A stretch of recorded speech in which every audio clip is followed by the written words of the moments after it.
we've been publishing a magazine for 12 years, and this DVD is, on some level, it's us going to film school for the first time. It's our first exercise in filmmaking, if you could call it that. It's the first of a series. The next one is The Vice Guide to Sex, Drugs, and Rock and Roll. And this first one, the whole idea of it came from our friend Spike Jones, you know, who made Being John Malkovich, an adaptation. He called us up and he said, do you guys ever film your articles? And we're like, no. He's like, well, you should. And so he kind of planted the seed in our brains. And then MTV approached us about doing a DVD series, and we decided to do travel for the first one. And a lot of the stories on the Vice Guide to Travel we wrote about in the magazine over the years. So this was, you know, it was a learning lesson for us, this one. But it's cool. I think it turned out, you know, it's a unique project, I'll say that much. It's not a revolution in filmmaking, and it could be better. The storytelling could be better, but overall it's, we learned a lot. And then for the next one, we're going to really improve on what we're doing right now, I hope. It's definitely not traditional journalism. We're not journalists in that traditional sense. The magazine has never been, you know, our writers never went to journalism school. We never went to journalism school. I think what this is a little bit of entertainment, a little bit of, it's got an informative nature, and it touches on a lot of current affairs in a different way. But we didn't set out as like, you know, we're journalists and we're going to get the story. But although, I mean, the Bulgaria segment is the closest thing to like 60-minute style traditional investigative journalism. But a lot of it really is just us going in with cameras and saying, okay, what are we doing? We're in. Like, half the battle was getting into these places. And then once we got there, we're like, oh shit, what are we doing here? We got cameras and we've got 4 hours. Let's see what we can get. You know? And then we came back and realized that we're supposed to tell a story. And we have a stack of tapes. What is the story we're trying to tell? And so there was a lot of editing involved to tell the story after the fact. And moving forward, hopefully we can go in and know exactly what story it is we're trying to tell. But yeah, I mean, we chose places not because we were trying to be daredevils or controversial, but it was just we were interested in it. We thought there were, it was fascinating subject matter, these places, that they exist, what's going on there. You know, when you go looking for a dinosaur in the Congo, you're going based on a myth and a rumor that's existed for hundreds of years. So you kind of know going in that you might not get anything. The Paraguay segment was another one of those things where Friedrich Nietzsche's granddaughter set up a colony for Aryans called Nouveau Germania, you know, and you go there and you're like, oh, okay, so this is the result of this experiment. It's a failed dream, you know, like Nazis living in South America and having their own world. This is the result of it. You know, it's I suppose we could have dug deeper. The segments should have been longer. It could have been more compelling, but we decided not to add too much fluff and bullshit in.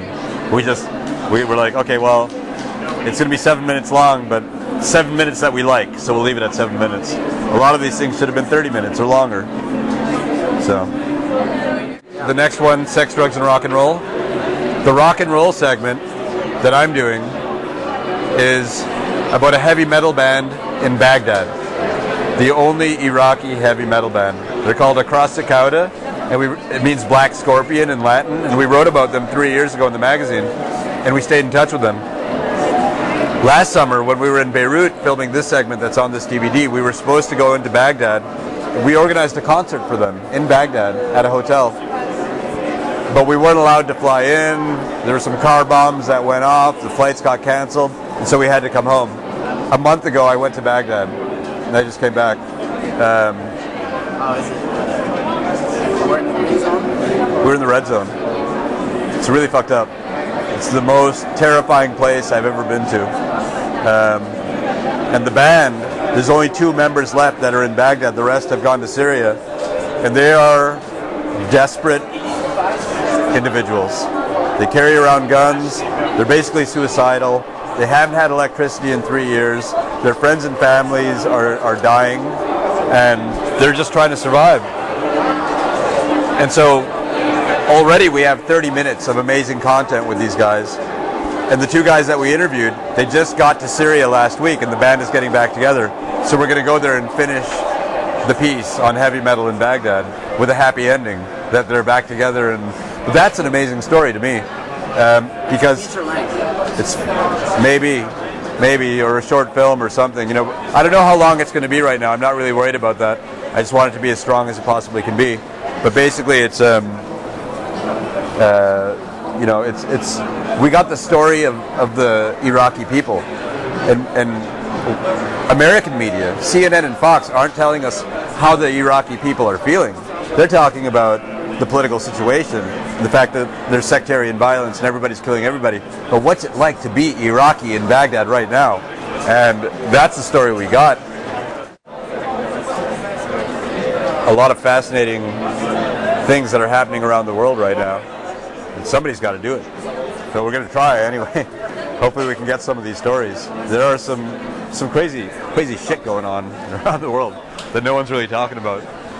So you have to go and hope that you can find the story and present it in a way that is both informative and entertaining. And that's not necessarily journalism.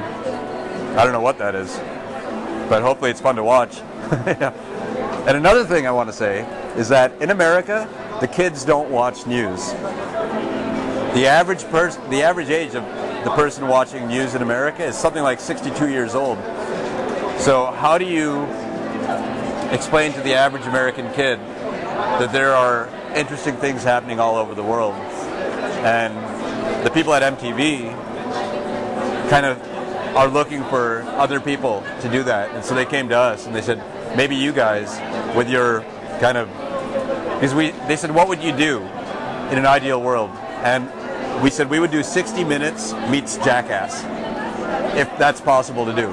So that kind of sums up what we're trying to achieve. It's a very lofty aspiration, and I think the Vice Guide to Travel is more like a shitty version of 60 Minutes with no Jackass, but, you know, that kind of sums it up, I think. So you're mostly identified with print right now, but it could change. Well, we're launching a broadband television network in January called VBS.TV. It's Vice Broadcasting System.TV. And this DVD is really transforming our company. Like, print will always be our brand engine. You know, we have the record label, we have this DVD series, we publish books, and but I feel like we can get to more people with the same stories if we try and tell the stories in a different format and medium. I mean, virally, things fly around the internet so fast now. Like, you know, you already know that. I mean, that's not news to you, but it's our little, you know, 30-second clips from the Vice Guide to Travel were flying around MySpace, and it's like the reaction we're getting, we never got that from the magazine.